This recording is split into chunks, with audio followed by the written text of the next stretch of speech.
Assalamualaikum warahmatullahi wabarakatuh. Waalaikumsalam warahmatullahi wabarakatuh. Alhamdulillahi wahdah, sadaqa wa'dah, wa nasara abdah, wa a'azza jundah. Wassalatu wassalamu ala man la nabiyya ba'dah. وعلى آله وصحبه ومواله لا حول ولا قوة إلا بالله أما بعد. Saudara-saudara kaum muslimin rahimakumullah, seperti kita maklum bahwa Allah Subhanahu wa taala menciptakan manusia dan jin untuk melaksanakan ibadah kepadanya. Manusia yang ingkar terhadap perintah ini dinamakan dengan orang-orang kafir. Sedangkan jin yang mengingkari perintah ini dinamakan dengan setan atau syaitan dalam bahasa Qur'annya. Kemudian dalam perkembangannya, jin-jin yang kafir yang dinamakan setan ini bersekongkol dan menjadi bala tentaranya iblis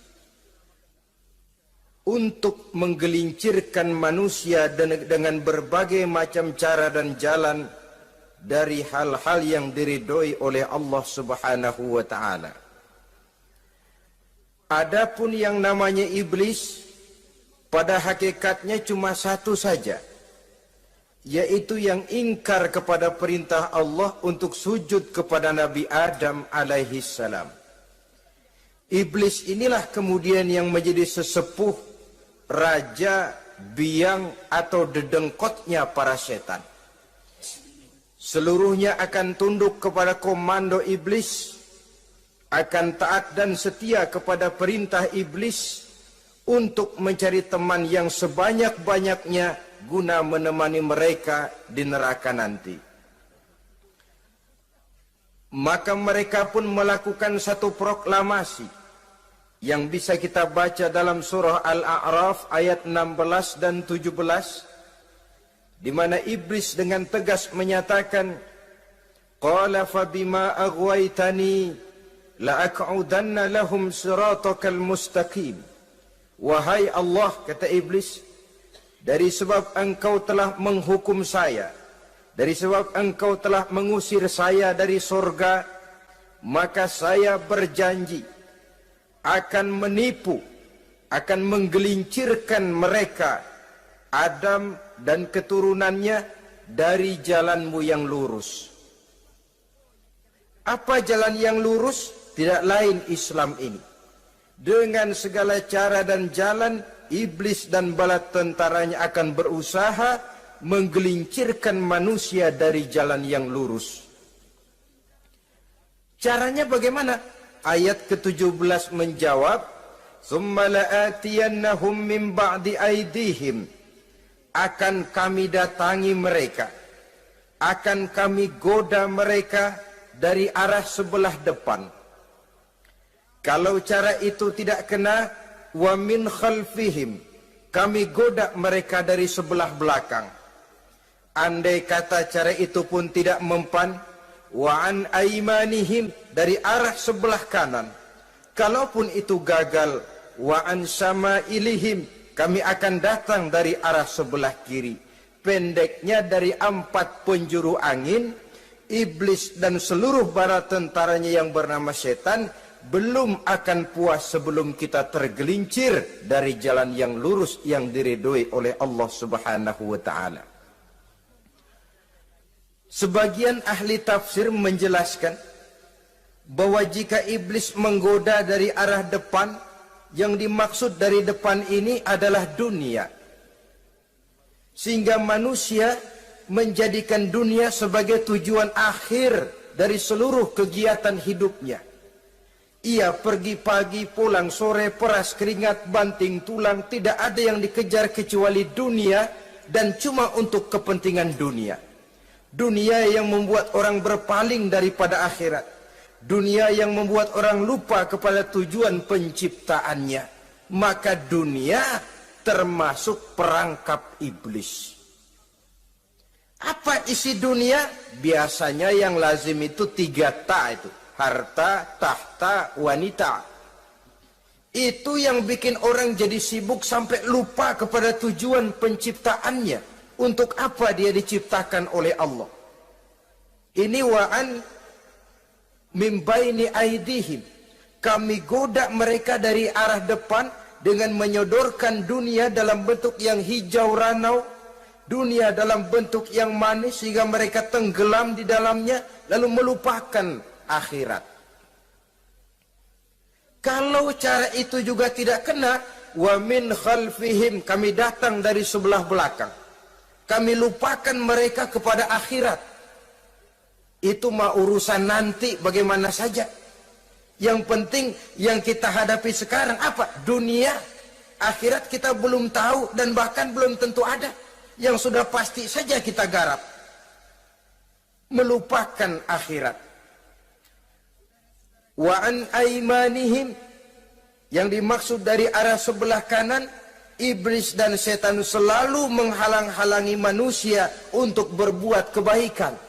Karena kanan adalah lambang kebajikan. Sedangkan an syama'ilihim, kiri adalah lambang kejahatan. Dicegahnya kita berbuat kebajikan dan dibisikannya kita untuk selalu melakukan kejahatan dan kemunkaran.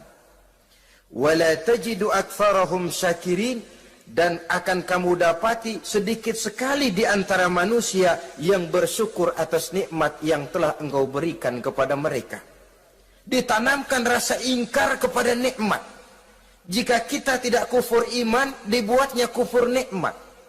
Mengeluh padahal hidup sudah serba cukup, merasa masih sangat kurang padahal orang lain sudah titik air liurnya melihat keadaan kita. Sedikit sekali di antara mereka yang pandai bersyukur kepada nikmat yang telah engkau berikan itu, ya Allah. Jadi untuk ingkar nikmat, bisikan selalu datang dari iblis. Coba lihat itu, temanmu yang tidak pernah sholat, rezekinya lancar, kamu berhenti saja sholat. Yang tidak pernah ke masjid, pangkatnya naik terus, udah berhenti aja ke masjid. Atau setidak-tidaknya mengeluh dalam hati, Tuhan kayaknya tidak adil, kenapa saya rajin sholat kok rezeki seret bener.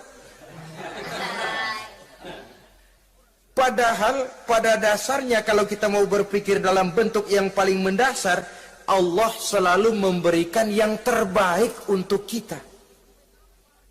Jika begini keadaan kita, inilah yang terbaik buat kita menurut pertimbangan Allah. Jika kita menuntut lebih lagi, mungkin dengan keadaan yang lebih itu kita bisa tergelincir. Dan Allah lebih tahu itu. Sebagai pencipta manusia, Allah lebih tahu tentang kemungkinan-kemungkinan yang bisa didapat dan dicapai oleh manusia.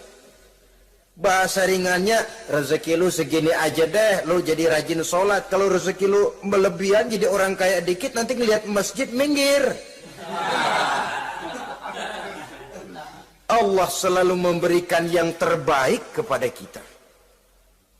Saudara-saudara kaum muslimin, adapun iblis dan setan sudah menyadari betul bahwa iblis dan setan tempatnya di akhirat nanti jelas neraka. Itu mereka sudah sadari betul. Maka yang mereka kepengen sekarang, bagaimana mencari teman sebanyak-banyaknya untuk menemani mereka di neraka nanti. Nah inilah yang menyebabkan mereka berjibaku betul. Bahkan ada satu riwayat itu, ada waktu-waktu tertentu di mana para setan ini laporan kepada iblis. Kalau ada yang laporan gagal, bukan main marahnya si iblis ini selaku komandan. Kata setan, Pak, saya gagal menggoda si fulan karena imannya kuat. Goblok kamu. Dengan apa kamu goda dia? Dengan kedudukan. Dia tidak mau. tempuh dengan jalan lain, barangkali dengan harta. Kalau dengan harta tidak bisa, barangkali dengan wanita. Kalau dengan wanita tidak bisa, tempuh segala macam cara. Dan mereka yang laporannya enak, artinya berhasil menggoda banyak orang-orang beriman, itu konditenya naik. Bahkan mendapat semacam piagam penghargaan sebagai kadar militan daripada iblis.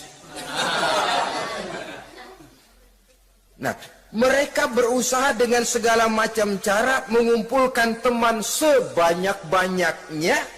Kalau mereka sendiri sudah tahu pasti, sadar nasib saya di akhirat nanti pasti masuk neraka, diazab dan disiksa oleh Allah. Cuma saya begini ini lantaran ulahnya Nabi Adam dulu. Maka anak-anak cucu Nabi Adam harus menjadi teman-teman saya sebanyak-banyaknya guna menemani saya di dalam neraka.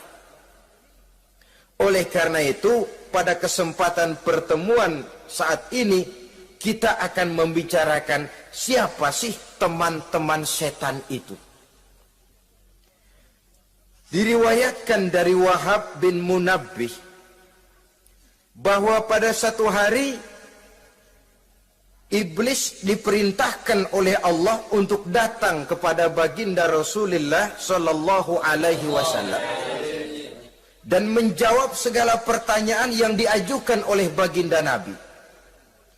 Datang iblis dalam bentuk orang tua pakai tongkat. Jadi iblis itu bisa malih warna, dia termasuk jenis makhluk halus toh. Seperti halnya jin dan malaikat, itu bisa malih warna sesuai dengan yang mereka kehendaki. Ketika datang, baginda Nabi bertanya, "Man anta?" Siapa kamu? Dia jawab, "Ana iblis." Saya iblis. Jujur. "Limadza ji'ta?" Mau apa kamu datang kemari? Kata baginda Nabi. Dijawab oleh iblis, "Innallaha amaroni an atika wa ujibaka an kulli ma sa'altani."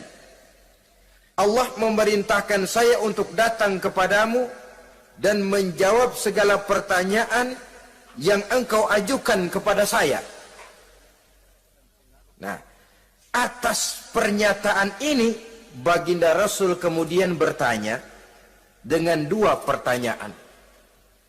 Pertanyaan pertama, iblis, "Kam ikhwanuka min ummati?" Ada berapa sih teman-temanmu dari golongan umatku?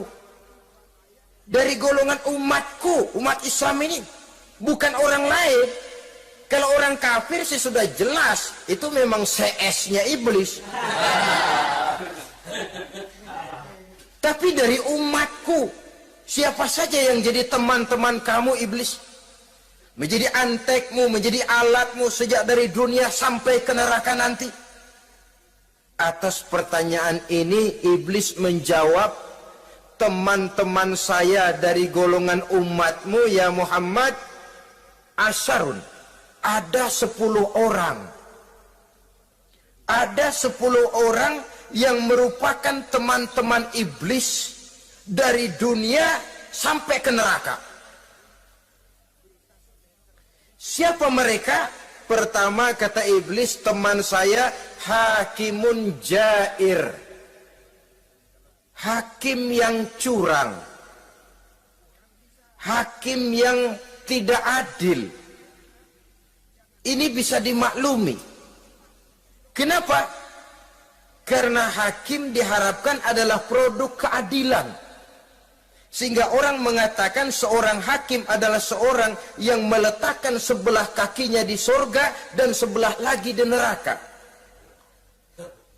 Kalau adil dia menghukum, kaki sebelah kanan yang akan menentukannya ke sorga. Kalau licik dia menghukum, kaki sebelah kiri yang akan menjerumuskan dia ke dalam neraka. Saudara-saudara kaum muslimin rahimakumullah, sesungguhnya dalam kehidupan Kurangnya sandang pangan bukan satunya sebab yang membuat orang menderita. Tidak teraturnya perumahan, kurangnya lapangan kerja bukan satu-satunya yang menyebabkan rakyat menderita. Tapi lukanya rasa keadilan. Tidak tegaknya hukum sebagaimana yang diharapkan. Itu juga bisa menjadi sumber nestapa, bisa menjadi asal dari segala derita. Oleh karena itu, hakim yang tidak adil, hakim yang curang, yang menghukum tidak berdasarkan hukum, tapi berdasarkan kepentingan, berdasarkan pesan sponsor, hukum bisa dibeli, ada istilah mafia peradilan. Hakim-hakim macam ini yang akan menjadi teman-teman iblis. Dan tiap kali palu akan diketuk, iblis sudah bukan main sibuknya. Kekuasaan di tanganmu, hijau katamu, hijau yang akan berlaku, merah kau ketok, merah yang akan jadi keputusan. Orang lain tidak tahu ini kesempatan untuk jadi kaya, ini kesempatan untuk naik pangkat. Manipulir hukum tidak ada yang tahu karena orang banyak yang awam dengan hukum. Saudara-saudara kaum muslimin, kalau hukum sudah bisa dibeli, atau kalau hukum cuma untuk orang-orang kecil saja, ada kelompok-kelompok yang kebal hukum, maka akan timbullah kiamat di masyarakat, di mana yang kuat makin kuat, yang lemah selalu menjadi mangsa. Oleh karenanya, hakim yang serong, hakim yang durjana merupakan teman-teman setan, merupakan teman-teman iblis dari dunia sampai ke neraka nanti. Ini yang pertama. Oleh karenanya, pada dasarnya setiap kita adalah hakim untuk keluarga. Dalam pergaulan hendaklah adil di dalam memutuskan segala sesuatu. Lebih-lebih hakim yang memang menjadi pengayom masyarakat. Bukankah lambang para hakim digambarkan dalam bentuk neraca yang berimbang? Tidak berat ke kiri, tidak juga berat ke kanan. Dalam arti objektif memberikan keputusan sesuai dengan hukum, sehingga masyarakat terlindungi. Dan hakim yang adil secara praktis adalah musuh daripada setan. Dimanapun setan dan iblis paling gak demen sama hakim yang adil. Itu merupakan musuh besar bagi setan. Yang menyalahkan yang salah, membenarkan yang benar. Walaupun yang salah orang besar, yang benar orang kecil.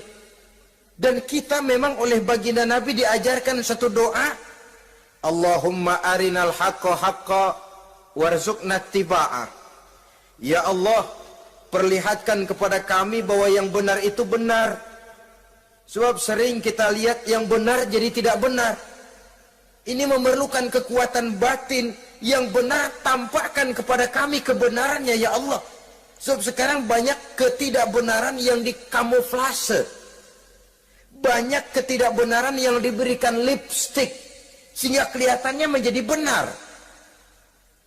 Ini baik doa ini saya pikir dibaca oleh para hakim.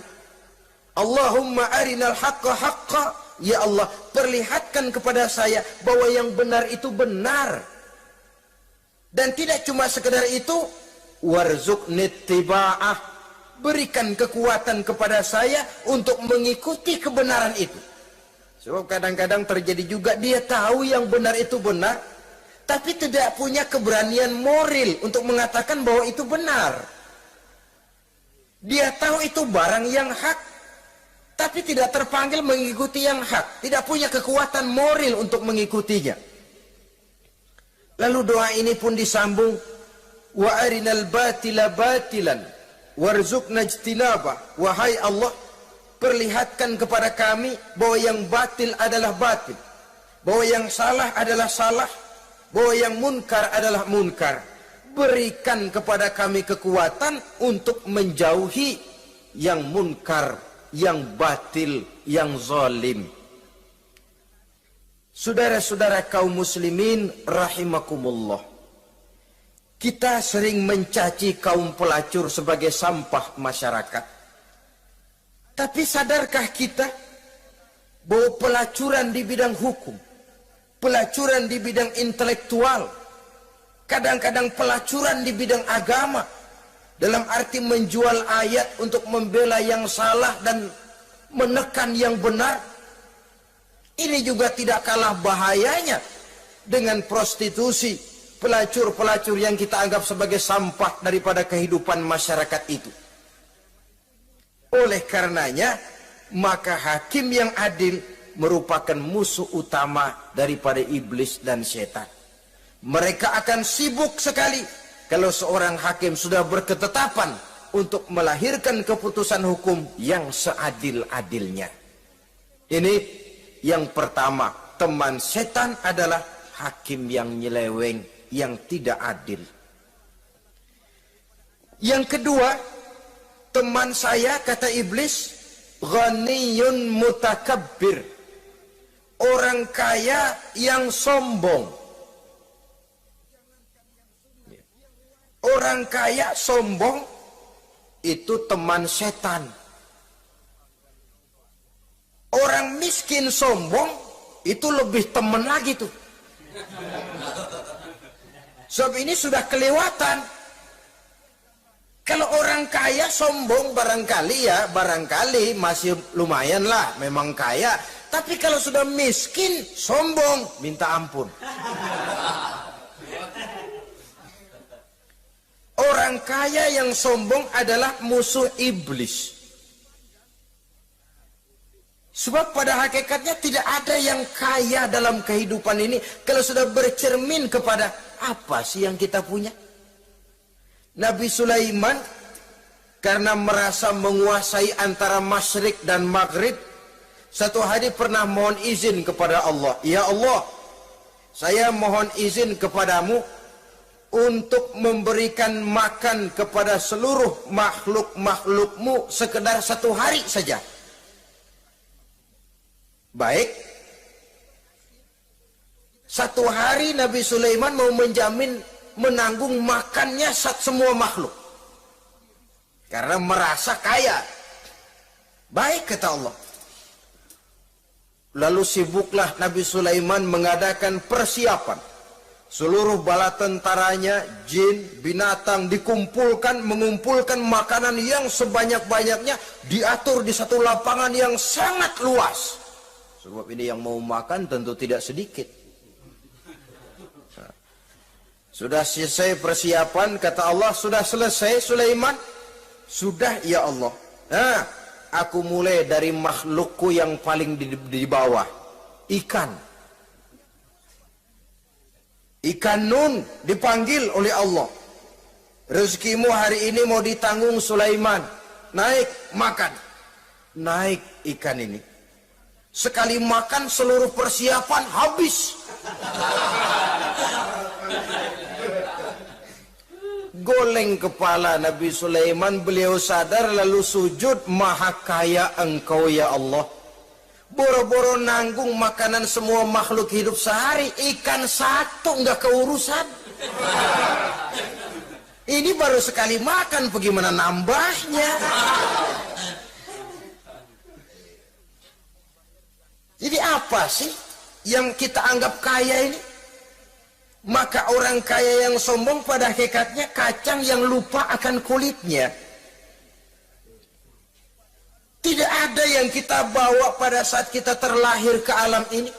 Sebagaimana juga tidak ada yang kita bawa pada saat kita meninggalkan alam ini. Harta kita akan pindah nama. Sebab itu yang perlu kita jaga pada hakikatnya tidak lain nilai-nilai iman. Sebab ini yang akan kita bawa. Cuma ironinya, karena iman itu abstrak, bukan benda, orang yang kehilangan iman tidak pernah ribut. Sebaliknya karena harta itu materi, benda konkret, orang yang kehilangan harta cepat merasa, cepat ribut. Motor hilang, ribut. Kenapa? Motor itu benda, kelihatan. Duit hilang, ribut. Televisi hilang, ribut. Kenapa? Benda. Tapi kalau iman yang hilang, wah kelihatannya tenang-tenang saja, Pak.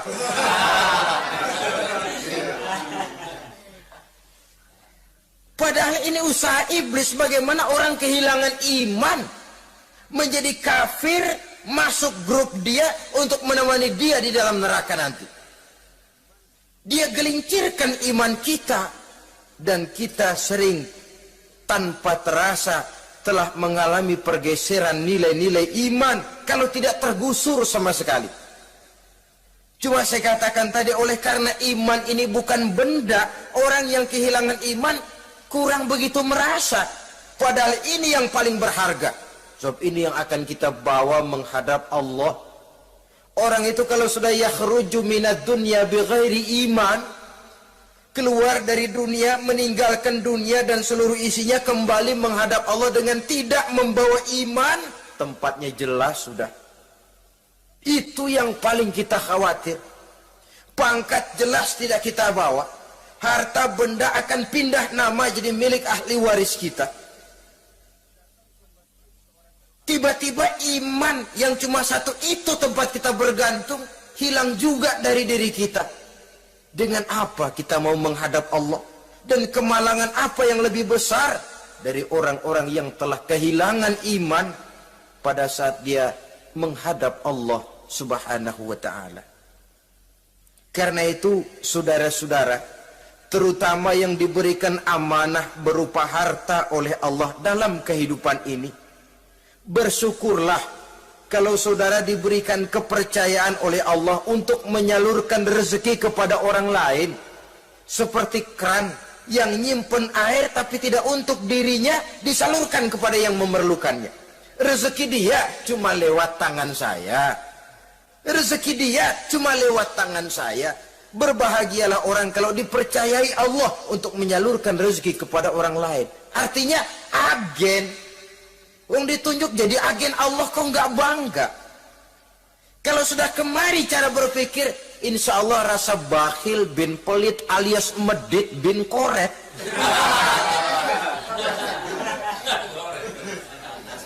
Itu insya Allah nggak ada. Kan kadang kita berpikir, yang nyari duit gue setengah mati, lu datang-datang mau minta aja pala lu. Kan itu toh kadang-kadang cara kita berpikir. Ya boleh jadi lalu terasa berat. Tapi kalau kembali kepada kesadaran, barangkali alhamdulillah rezeki dia cuma lewat tangan saya. Kalau saya nggak ngasih dia, barangkali nggak semudah ini saya dapat rezeki. Allah mudahkan rezeki saya karena saya sering membantu orang-orang yang memang memerlukannya. Andai kata saya nggak membantu mereka, belum tentu rezeki selancar ini. Tidak lalu enak aja, peras keringat gua banting tulang, pergi pagi pulang sore, lu datang-datang nada aja. Berbahagialah orang jikalau sekali lagi dia dijadikan agen oleh Allah untuk menyalurkan rezeki kepada mereka yang memang memerlukannya. Kalau tidak ke arah itu kita berpikir, yang timbul bakhil. Bakhil lalu bermegah-megah dengan hartanya, timbul kesombongan. Senang lihat orang susah, lalu dia sendiri dengan hartanya cuma to show only, pameran. Lewat di kampung, senang kalau orang melotot, lihat mobilnya yang serba mengkilap, sepatunya yang serba mahal. Senang kalau, wah, semua gaya hidupnya serba jet set, wah, wah, wah. Senang betul kalau melihat orang sudah serba bengong lihat keadaan dia. Timbul takaburnya, sombongnya, ngenyek kepada yang lain. Maka orang kaya yang sombong, teman iblis, teman setan. Setan senang betul. Sebaliknya secara praktis, orang kaya yang rendah hati adalah musuh iblis. Saudara-saudara kaum muslimin rahimakumullah, lain memang kalau kita diberikan ilmu di akhirat nanti, pertanyaan cuma satu, ilmumu kau amalkan untuk apa? Kalau kita diberikan umur panjang, pertanyaan akhirat satu saja. Umurmu kau habiskan di mana? Tapi kalau sudah harta diberikan kepada kita, pertanyaan akhirat dua. Min aina iktasabahu wa fima anfaqahu. Hartamu kau dapat dari mana, kau belanjakan kemana? Depan belakang ditanya. Yang ketiga, teman iblis itu tajirun khain. Pedagang yang berkhianat. Baik kepada sesama teman pedagangnya, karena ingin lebih maju dari yang lain. Terjadi persaingan yang tidak sehat di berbagai bidang bisnis. Ataupun kepada para pembelinya. Dengan mengatakan barang yang baik adalah barang yang tidak baik menjadi baik. Sebab pada dasarnya apabila kaum pengusaha sudah berkhianat akan timbul kegoncangan ekonomi. Dan kegoncangan ekonomi dampaknya adalah melahirkan kelas-kelas kemiskinan. Kemiskinan merupakan satu perangkap iblis. Biasanya orang kalau udah melarat udah dekat banget sama kafir. Kalau tidak dilatar belakangi oleh nilai iman yang kuat. Udah melarat, udah dekat benar dah sama kafir. Apalagi iblis ini menggodanya. Pandai dia. Kepada orang miskin dia datang dengan bujukan materi. Kepada yang cukup hartanya dia datang dengan bisikan lain. Pendeknya iblis dan setan itu ibarat tukang joget, dia ngerti betul irama kendang.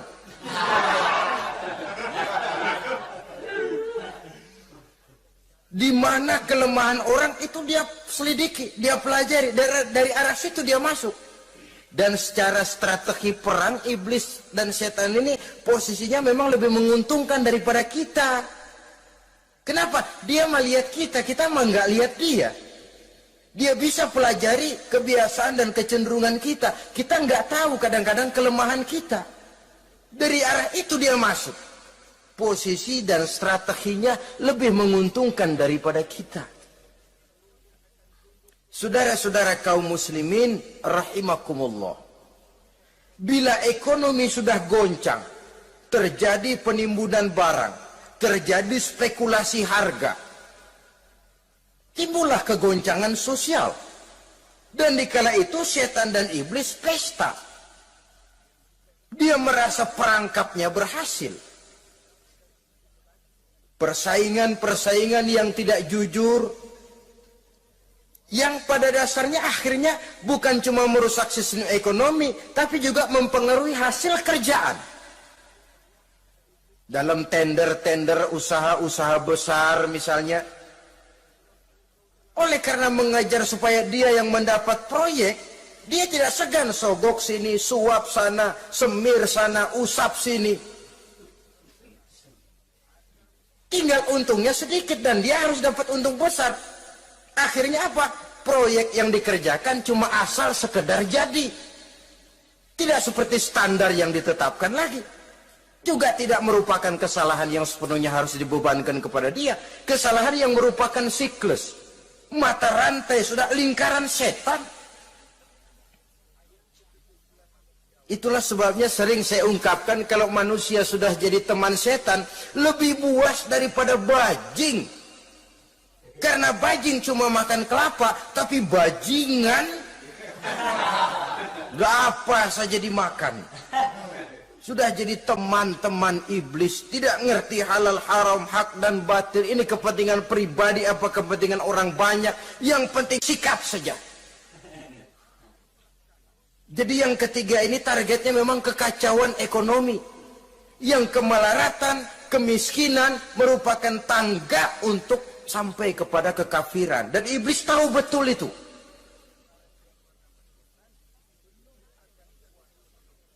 Lain misalnya contoh yang diberikan oleh Rasul. Rasul kan pernah dagang di kala remaja itu. Membawa dagangannya Siti Khadijah. Kain. Beliau dagang kain. Berapa kain ini? Oh, kalau ini saya ambil dari Ibu Khadijah 25 rupiah. Saudara mau beli saya berapa terserah, asal saya ada untungnya. Dan kalau modalnya 25, betul-betul beliau bilang 25. Jujur. Kita kan enggak, udah bohong campur sumpah lagi.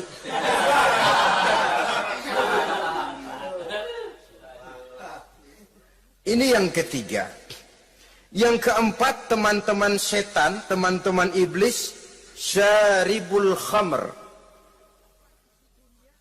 Orang yang minum arak, pemabuk, itu teman setan. Bahkan divonis tidak beriman orang yang pada saat meninggal dunia di dalam perutnya itu masih ada khamr. Tidak beriman divonis. Jadi dalam satu pesta di mana disediakan minuman-minuman keras, iblis itu sudah masang perangkap. Dan bila minuman itu dihampiri orang, dia mulai senang, wajahnya berseri-seri. Kalau minuman dituang ke gelas, dia tepuk tangan. Bila minuman mulai mengalir ke tenggorokan, dia jijimprakan iblis. Girang bukan main.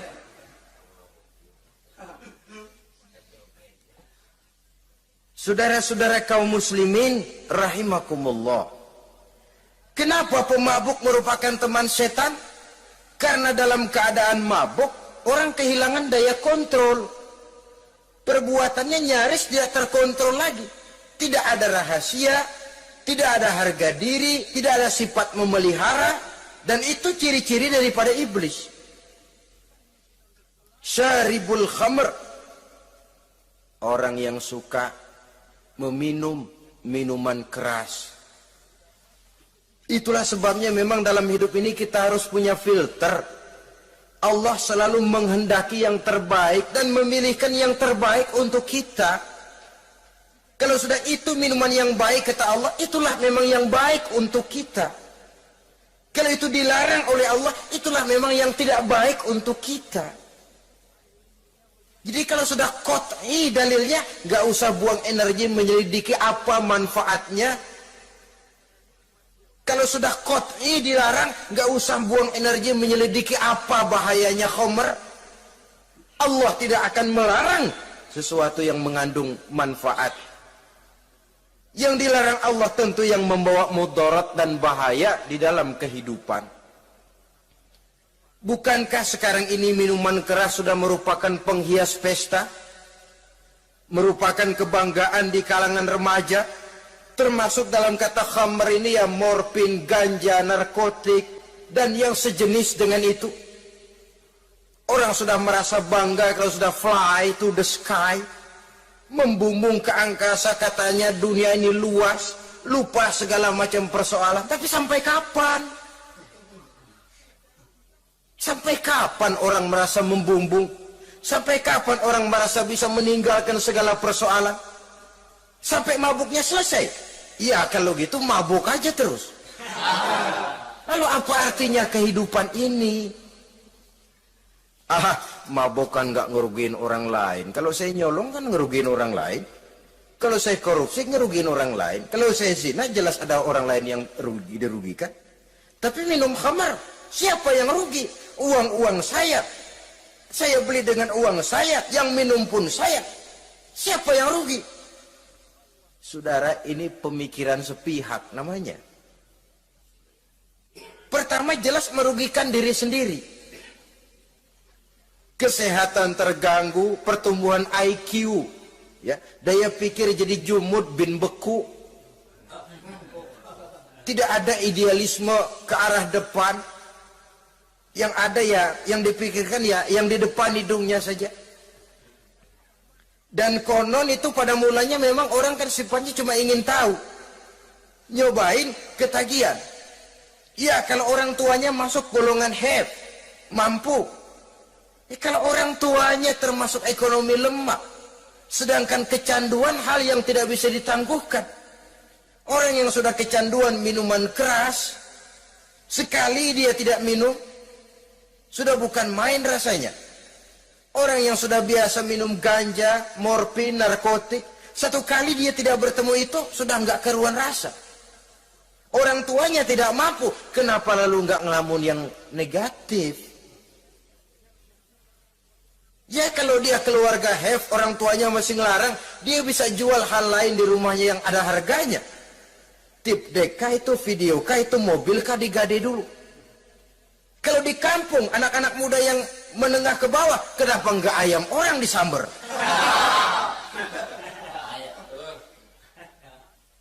Terjadilah perbuatan negatif yang akhirnya merembet kepada merugikan orang lain. Hakikatnya zohirnya memang pada mulanya hanya merugikan diri sendiri, tapi lambat laun akan merembet juga kepada merugikan orang lain. Oleh karena itu pantas kalau dalam perjalanan Mi'raj begitu hendak start dari Masjidil Aqsa menghadap Allah, kepada baginda Nabi disodorkan 2 gelas minuman, segelas susu dan segelas arak. Muhammad, kau ambil salah satu minuman itu, kau minum. Mantap, Nabi mengambil gelas yang isinya susu lalu beliau minum.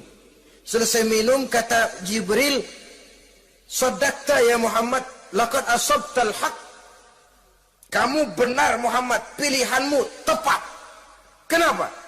Untung saja susu yang kamu minum. Kalau arak yang kamu ambil, kamu pilih dan kamu minum, pasti umatmu bakal pada jadi umat teler semua nanti. Nabi milih susu saja umatnya masih banyak yang teler. Apalagi kalau beliau memilih khamr waktu itu. Tapi ini sekedar simbol bahwa begitulah kita dalam hidup. Saudara, kalau di depan kita ditaruh segelas jamu, segelas sirup, kira-kira pilih mana? Jamu. Sirup apa jamu? Jamu. Orang yang berpikir panjang ke depan, dia bakal pilih jamu. Memang pahit, getir, nggak enak, tapi besok pagi badan enteng, kerja semangat, berpikir cerdas, gairah ada. Orang yang pikirannya pendek, ngapain jamu getir nih, sirup nih, manis ini. Dia minum, bukan main manisnya, besok pagi bibir pada jontor.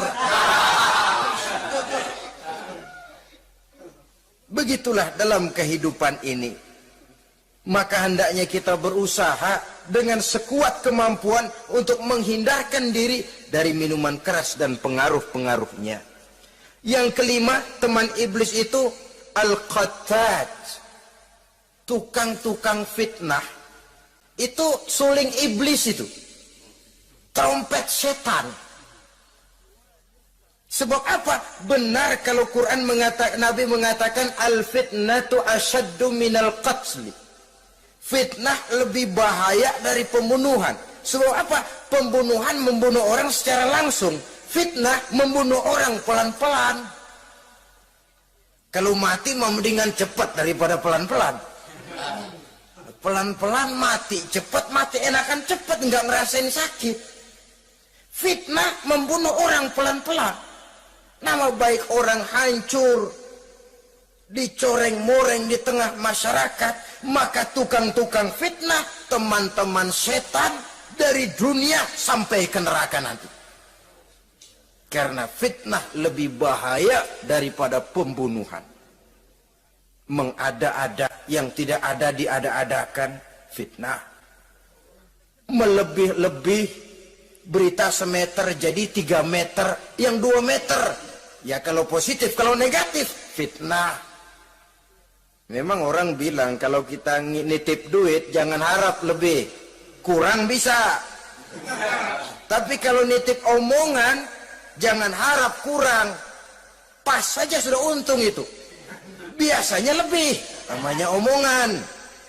1 meter jadi 2 meter, 2 meter jadi 3 meter. Itu sifat dari yang namanya omongan. Kita kirim uang, udah nggak bakalan lebih dah.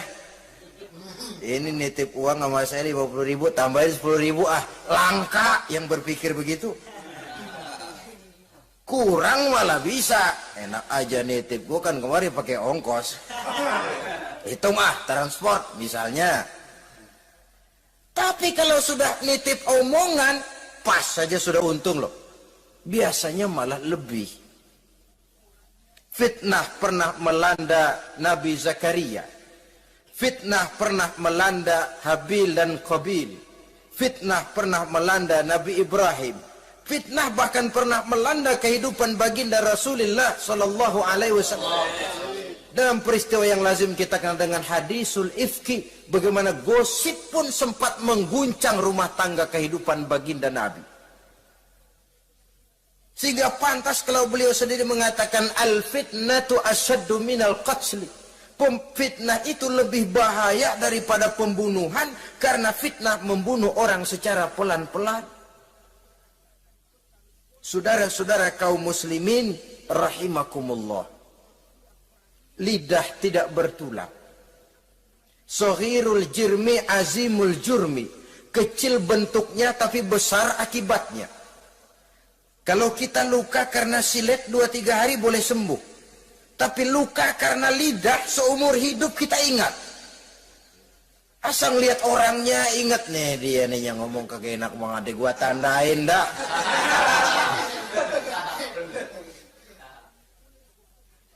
Itulah sebabnya pepatah bilang salamatul insan fi hifzil lisan. Orang akan selamat jikalau dia pandai menjaga lidahnya. Saudara-saudara kaum muslimin, yang keenam, teman setan sahibur riya, orang yang riya, beramal cuma to show only, supaya ingin dipuji orang, ingin dilihat orang, riya namanya. Tidak ada ikhlas. Sebab kata Imam Ghazali, an-nasu kulluhum niyamun illal alimun wal alimuna, an-nasu kulluhum mauta illal alimun wal alimuna niyamun illal amilun wal amiluna mughtarruna ilal mukhlisun. Manusia itu pada hakikatnya mati kecuali orang alim. Orang alim sekalipun hidup hakikatnya adalah tidur, kecuali orang yang mengamalkan ilmunya. Dan orang yang mengamalkan ilmunya banyak yang tertipu, kecuali orang yang ikhlas. Tepat ini fatwa Imam Ghazali. Manusia hakikatnya tidur kecuali orang yang alim. Orang yang alim walaupun hidup tapi tidur. Hidup tidur, ya nggak bisa berbuat banyak kecuali orang yang mengamalkan ilmunya. Dan orang yang mengamalkan ilmunya banyak yang tertipu kecuali yang ikhlas. Jadi kalau amal itu adalah jasad, ikhlas itu adalah ruh. Amal tanpa ikhlas patung. Patung tidak bisa berkembang, tidak bisa berbuat banyak, namanya patung. Itu amal tanpa ikhlas. Ini termasuk penyakit batin toh, ikhlas, riya, ujub, sum'ah, penyakit kepengen didengar orang, penyakit kepengen dilihat orang. Wah, kalau sembayangnya dilihat orang mantap betul, kayak besok mau mati. Tapi kalau sudah sembayang nggak dilihat orang, wah kilat khusus, cepat bukan main. Riya. Ini yang menghancurkan amal ini nggak terasa. Sifat kita sendiri. Riya ini menggeragoti amal. Sebagaimana api menggeragoti kayu bakar. Yang ketujuh. Teman setan akilu malil yatim. Orang yang memakan harta anak yatim. Itu setan senang betul itu. Dia bisikan, nah, kau kan ngurus anak yatim. Kau sudah menanamkan budi kepada mereka. Jadi wajar kalau kau ambil bagian. Mula-mula memang dalam batas yang wajar. Makin lama malah berebut sama yatimnya. Makin kesonoin, yatimnya malah nggak keduman, panitianya yang kenyang. Akilu malil yatim, orang yang memakan harta anak yatim secara zalim, ini merupakan teman setan. Sebaliknya, orang yang melindungi anak yatim, kata Nabi, seperti dua jari ini dengan aku di akhirat nanti. Dekat derajatnya dengan Rasul. Yang kedelapan, teman setan al-mutahawinu bis shalah. Orang yang nganggap enteng sholat, ngenteng-ngentengin sholat. Nanti aja dah, kalau udah tua-tuaan, sembahyang mah gampang, saban sehari ada. Kalau ini nih tinju jarang-jarang. Al-mutahawin, ngenteng-ngentengin. Pada dasarnya agama itu mudah, jangan dipersulit, tapi juga jangan dipermudah. Agama itu tidak berat, jangan diberat-beratin, tapi juga jangan dienteng-entengin. So yang enteng kalau kita entengin akhirnya menganggap remeh. Mulanya memang sedikit, makin lama makin banyak, makin lama makin banyak, makin bertumpuk. Apalagi kalau sadar kita sholat adalah tiang daripada agama. Bagaimana rumah akan tegak tanpa tiang yang kuat? Bagaimana agama akan tegak dalam diri seseorang kalau sholatnya dia enteng-entengi? Jangankan yang sunnah, yang wajib saja. Kadang-kadang tutup lubang, gali lubang. Padahal itu merupakan tiang pokok. Rumah itu untuk kuat harus ada tiang-tiang tambahan. Tiang tambahan ini ya nawafil, ya rawatib, solat-solat sunnah itu. Itu untuk menjaga stabilitas temperatur batin kita kepada Allah. Al-mutahawinu bis shalah. Jadi kalau sudah masuk waktu, beduk misalnya berbunyi, azan berkumandang, iblis mulai menyebar bala tentaranya. Pasukan, siap.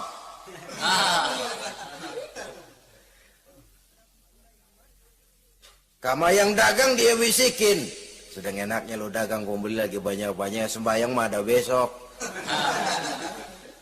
Sama yang kerja, jangan ditinggal, ini kerjaan tanggung, sembahyang masih ada besok. Saudara-saudara kaum muslimin rahimakumullah, andai kata kita berhasil, kita tinggalkan kesibukan, lalu kita pergi sholat, apa iblis diam? Setan tenang? Tidak, masih dia bisiki kita. Iya, kalau mau sembahyang ya sembahyang, cuman buruan udah. Nah, yang mau belanja, yang menunggu, bukan main. Sampai ruku kita tidak sempurna, bacaan kita semrawut, sujud kita tidak lengkap, sholat juga, tapi disitulah masuk iblis. Atau kalau itu kita berhasil cegah, ruku tertib, ada tumakninah, sujud bagus, iblis masuk lagi. Wah, memang sembahyang kamu mantap, orang lain gak ada yang sembahyang kayak kamu. Yang timbul apa? Ujub, sombong kepada diri sendiri. Begitu rapi sembahyang, lo ya pada kagak sembahyang, apaan lo? Gua nih. Itu sudah perangkap iblis. Jadi lewat segala macam cara dan jalan, kepada yang ibadahnya bagus ditanamkan rasa ujub, kepada yang mau berusaha bagus ditanamkan sifat was-was, buru-buru. Saudara-saudara kaum muslimin, ini yang ke-8. Yang ke-9, mani'uz zakah.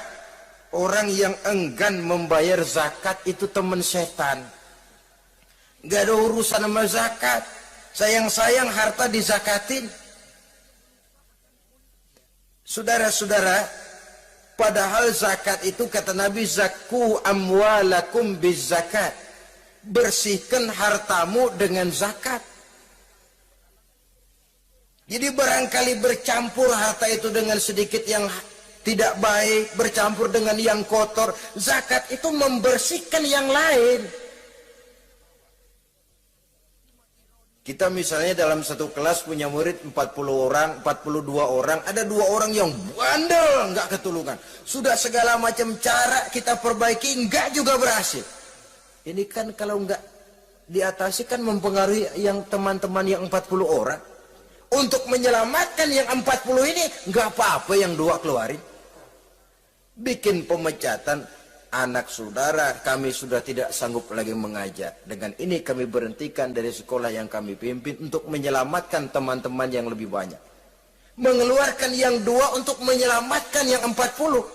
So kalau tidak ini nanti ngerembet, yang 40 ngikut jadi ngeres.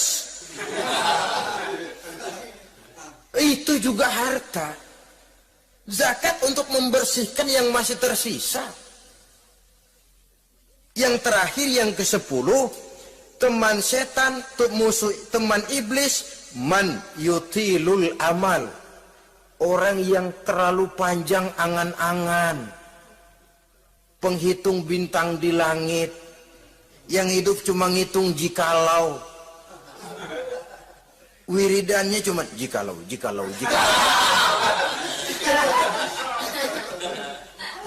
Tidak pernah mau berbuat, cuma angan-angan kelewat panjang. Yang ngelamun kan nggak ada sekolahan, ya siapa juga bisa ngelamun. Orang bukan tidak boleh bercita-cita, bahkan cita-cita yang mendorong kita untuk bergairah dalam kehidupan. Tapi kalau cita-cita tanpa langkah konkret, yang penting kan punya kemauan, lebihnya tawakal, nggak cukup. Pernah datang ke masjid seorang sahabat.